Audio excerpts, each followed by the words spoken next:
అమరావతి నగర అభివృద్ధిలో భాగంగా ఆంధ్రప్రదేశ్ ప్రభుత్వం చరిత్రలో నిలిచిపోయే మరో పని చేయాలని నిర్ణయించింది.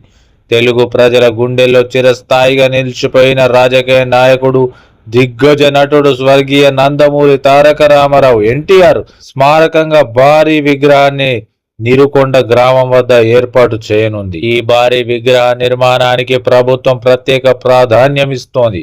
అమరావతిలో భారీ ఎన్టీఆర్ విగ్రహాన్ని స్టాచ్యూ ఆఫ్ యూనిటీ తరహాలో ఏర్పాటు చేయాలని చంద్రబాబు నేతృత్వంలోని ఏపీ ప్రభుత్వం నిర్ణయం తీసుకుంది.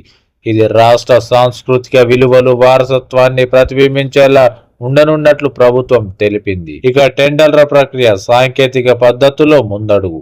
ఈ విగ్రహ నిర్మాణానికి సంబంధించిన సమగ్ర ప్రాజెక్టు వేదిక డిపిఆర్తో ఆసక్తి గల వారి RPF request for proposal consultants నియామకానికి అమరావతి డెవలప్మెంట్ కార్పొరేషన్ టెండర్లను పిలిచింది.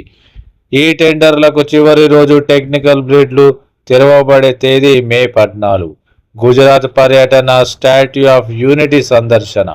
ఈ ప్రాజెక్టు రూపకల్పనకు మౌలిక ప్రేరణను పొందేందుకు మంత్రి పి నారాయణ అధికారులతో కలిసి గుజరాత్లోని స్టాచ్యూ ఆఫ్ యూనిటీ ప్రాంతాన్ని సందర్శించారు. విగ్రహ నిర్మాణ పద్ధతులు, పర్యాటక మౌలిక సదుపాయాలు లాంటి అంశాలపై అధ్యయనం చేసి అమరావతిలో అన్వయించడానికి కీలకమైన సమాచారం సేకరించారు.